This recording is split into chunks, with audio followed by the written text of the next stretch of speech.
ጥያቄ ላይ ተሩ እንዴት እዚህ ተገኘን? አንቺ ውሻ! እንደዛ በክብር ሽማግሌ ቤተሰብሽ ቤት ብልክ አዋርዴህ እንደላክሽልኝ እኔም አሁን ተክብርሽ አዋርጄ እልክሻለሁ። እባክህ እንዳጠር በፈጠረ ለምን እንደዚህ እንዳታረግ በፈጠረ። እናቴ ላይ የሆነ ቪዲዮ ይዘሽ እያስፈራራሻት እንደሆነ አውቃለሁ። በጣም ተጨንቃለች። ምን? በአንዲት የቀን ጎዶሎ ከስራ አምሽቼ ወደ ቤቴ ስገባ 3 ሰካራሞች መንገድ ላይ አገኙኝ። እናቴ ለ3 ተፈራርቀው አስገድደው ደፈሩኝ። ምንም ተወራጭ አባዬ ይሄንን ሲሰማ እኔ እንደዚህ አይነት ርካሽ ልጅ የለችኝም ብሎ ከቤት አባረረኝ። ምን? አባቴ ከቤት ካባረረኝ በኋላ የምጠጋበት ቤት አጣሁ፣ ዘመድ አጣሁኝ። ወደዚህም እንዳልመጣ ደግሞ ከነ ውርደቴ እንዴት ብዬ እመጣለሁ ብዬ እዛው ቡና ቤት ተቀጥሬ መስራት ጀመርኩኝ። ነይማ ትንጉሽ ብትይ ውርድ ከራሴ ነግሬሻለሁ። እባክሽን ይሄን ነገር እኔ ለልጄ መንገር አልችልም። አሁንም ናሆምን ልጄ ብለሽ እየጠራሹ ነው። እባክሽን ይሄን መረጃ ከየት እንዳገኘሹ ባላውቅም ናሆም ግን በ3 ወንዶች ተደፍሬያለሁ። ይህ ክብሬ፣ ማንነቴ፣ መደፈሬ የማያስቀይምና የማያስከፋ ከሆነ ታገባኝ ወዳለሁ በማለት ፈቃደኛ ሆናለታለች። የኑሐሚን መታገት ተከትሎ በአምራን አማካኝነት ለዳግም ወሬው ደርሶታል። ዳግም ኑሐሚን ታግታለች እንዴ ሲልም ጠይቋል። አዎ ታግታለች። መቼም ከአምራን ውጭ ማንም ሊነግርህ የሚችል አካል ያለ አይመስለኝም። ማንኛውም ኑሐሚን ፍለጋ ያልዳሰስነው ተራራ የለም፣ ነገር ግን እስካሁን ልናገኛት አልቻልንም በማለት ለዳግም ነግሮታል። ዳግምም እንደውም ወደዚህ መምጣት አልነበረብኝም፣ ስለዚህ ኑሐሚን ፍለጋ ወደ መጣሁበት መመለስ ይኖርብኛል በማለትም ኑሐሚን ከታገተችበት ሊያስጥላት እንደሚሄድም ከራሱ ጋር ሀሳብ ውስጥ ገብቷል። እንግዲህ በዛሬው ክፍል ምን አዲስ ነገር አለ? እስኪ ኑሐሚን ክፍል 62ን እንመለከታለን። ዳግም ለአባቱ በተደጋጋሚ ስልክ ቢሞክርለት ሊያገኘው ስላልቻለ ዛሬ ፍለጋ ወደ ወይዘሮ ዝናሽ ቤት መጥቷል። ሆኖም የላይቱ መገኘት ጋር እያያያዘ አባዬ እዚህ ቤት ምን ሊያደርግ ነው የመጣው? ላይቱ እንዴት ተገኘ? እያለም ዝናሽን እያስጨነቃት ነው። ወይዘሮ ዝናሽም የአባትህን ነገር እርሳና ለምን የራስህን ኑሮ አትኖርም ስትል ዳግም ነግረዋለች። ዳግም እንባ ተናነቀው፣ ራሱ መቆጣጠር አቃተው። ቤተሳትም እያነደደ ብቻ ውስጡ የነገረውም ይመስላል። ስለ አባቱ እርሙንም እያወጣ ነው። ምንም እንኳን በግልጽ ሞቶልሃል ተብሎ ያልተነገረው ዳግም እንደሌለ ውስጡ እየነገረው መጥቷል።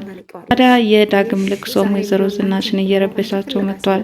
እባክህ ዳግም ተወኝ እያሉም እንዲተውላቸው እየተማጸኑ ነው። በጭራሽ ልተው አልችልም፣ አባቴ ለኔ ስል ራሱን መስዋዕትነት አደረገ፣ በእርግጠኝነት ሞቷል በማለትም ለወይዘሮ ዝናሽ ይነግራታል። ወይዘሮ ዝናሽም እሷን ፍለጋ እየተንከራተተ እንደነበርና አሁን ላይ በእሷ አማካኝነት ህይወቱ እንዲያልፍ እንደሆነም አድርጎ ይነግራታል። ወይዘሮ ዝናሽ ጭራሽ ደግሞ ነፍሰ ገዳይ ያደረከኝ አለችው። ላይቱ ከዚህ ለምን ተገኘ? እንዴት ሊሆን ይችላል? በማለትም ወይዘሮ ዝናሽን ያፋጥጣት ገብቷል። የሁለታቸውን ጭቅጭቅ አጅሬት አምራን ተደብቃ በከፊልም ቢሆን ታዳምጣቸው ነበረ። ወይዘሮ ዝናሽ በጣም ስለተጨናነቀች ራሷን በመጠጥ መደበቅ ነው ተያያዘችው። አየሽ አይደል ቁጭ ብላችሁ ስትጨቃጨቁበት የነበረው ጉዳይ ምንድነው ስትልም ወይዘሮ ዝናሽን ጠየቀቻት። አምራን በማያገባሽ አትግቢ በማለት በለዋ ላይ ውሃ ቸለሰችባት። አምራን ግን በዚህ ልትፋታት አልፈለገችም። እንደውም እያንዳንዱ መረጃዎች እንደሰማቻትና እጅ ስር እንደሞተም ትናገራለች። ይህንን ቪዲዮ ለዳግም አሳልፈች ትሰጪውና ወዮልሽ በማለት ወይዘሮ ዝናሽ ላተችባት። ቢሆንም ግን አምራን ልትፋታት እንደማትችል እርስ በርሳቸው ጭቅጭቅ ይገባሉ።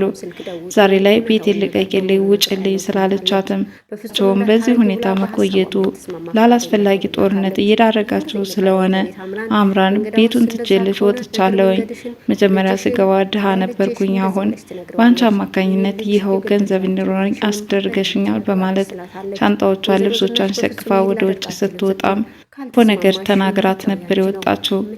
ሚን በበኩሏ በአፍቃሪዋ ታግታ ፍዳዋን እያየች ነው። እባክህ ልቀቀኝ ትለዋለች። የሀጋች ግን ክብር በሽማግሌ ልኬ ላግባሽ ስልሽ አንቺ ግን ጦሽን ክብር ገፍተሽ ወደ ከተማ ጥለሽን ኮበለሽ። ይኸው አንቺን ፍለጋ እድሜ ዘመኔን ስንከራተት ኖርኩኝ። ዛሬ ላይ እጅ ሲጥልሽ ደግሞ ልለቅሽ አልችልም። ከዛ በኋላ እታንጉቴ ጠፋችኝ ስል ስንከራተት መኖር አልፈልግም ይላል። ናሆም እታንጉቴን ለአጋች አሳልፎ ከሰጠ በኋላ እሱ ላይም ጉዳት ደርሶበት እያነከሰ ነበር ወደ ቤት የተከሰተው። ሆኖም የኑሐሚን ሀያት የት ሄደች ታንጉቴ ሲሉም ይጠይቃሉ። ታንጉቴ በእገታ ላይ እንደሆነችና በኋላ አጋቹ ይዟት እንደተሰወረም ይናገራል። እንዴት ወንድ አይደለህም እንዴ መክተህ ልጅቷን ለመመለስ አላስቻለህም በማለት ሞቀሱት። ሆኖም በዚህ ሁኔታ የተጎዳ እግሩን እየጎተተ ምድጃ ስር ተቀመጠ። የኑሐሚን ዘመድ የሆነችው እቤታቸው አብራ የምትኖረው ልጅም እዚህ ቀደም ያደረሰብህ ጉዳት በቅጡ ሳያገግም ዛሬ ደግሞ ሌላ ጉዳት እንዲጨምር አደረግ፣ ልጁ አደገኛና ከይሲ ነው ስትልም ተናገረች። እንግዲህ በዚህ ሁኔታ አጋቹም እዛ ከማገቻ ቦታ ሆኖ ኑሐሚንን አንዳንድ ነገር እያወራት ነው። ነገሮች እየተናገረች ነው። ከዚህ መካከል ወደ ከተማ ስትኮበለል በሶስት ወንዶች እንደተደፈረችና ክብሯን እንዳጣችም ተናግራለች። ሆኖም አሁን ላይ አፍቃሪዋን የሱን የፍቅር ጥያቄ ብትቀበል በክብር እንደሚያኖራትም አምናለች። እንግዲህ አጋቹ በእገታ ያቆያትን እታንጉቴን ጓደኛ ወደ ክፍል በመምጣትም እንዴት ኑሐሚንን ታግታታለህ ሲልም ጠይቆታል። እሱም ከእጄ ካመለጠች ሁለተኛ ላገኛት አልችልም፣ አሁን ደግሞ ከሁለት ወንዶች ጋር እየተንጎማለለች ውስጥ የተቃጠለ ይላል። እንግዲህ በቅናት ተነሳስቶ ኑሐሚንን ለሌላ ሰው አሳልፎ ላለመስጠት በቁጥጥሩ ስር ውሎ ፈተናዋን እያሳያት ነው። የኑሐሚን ሀያትም እንደምንም ብዬ ታንጉቴን አስመጣታለሁኝ እንጂ እንዲህ የማትፈልገውን ወንድ ተገዳ ልታገባ ልጄ አልግዴታ የለባትም ስትልም የኑሐሚን ሀያት ገልጻለች። ናሆምም ለምንድን ነው በህግ የማይጠየቀው ሲልም ተናግሯል። እዚያ አካባቢ ህግ የሚባል ነገር አይታወቅም። ምናልባትም በኑሐሚንና በአፍቃሪዋ መካከል ስምምነት እንኳን ቢመጣ ጉዳዩ በሽማግሌ ነው የሚፈታው። አሁንም ቢሆን ኑሐሚን እንድትፈታ ሽምግልና ይላካል እንጂ ፍንክች ብለዋለች። በዚህ ምክንያት እንግዲህ ነገሩ ምን ያህል ከባድ እንደሆነም ሲያወሩ ነበረ። ን የወይዘሮ ዝናሽን ቤት ለቃ ከወጣች በኋላ ቀጥታ ለናሆም ስልክ በመደወል ቤታችሁ እኮ ዝናሽ አስወጥታኛለች አለች ስትለኝ እኔም ሻንጣዬን ጠቅሌ እንደወጣ ተገደድኩኝ አለችው። ታዲያ ናሆምም አይ መውጣትሽ እንኳን አስደስቶኛል፣ ለምን ቢባል በዛ ጭቅጭቅና ንትርክ ወዳልተፈለገ ድብድብ ብትገቡ ኋላ ችግሩ የከፋ ይሆናል።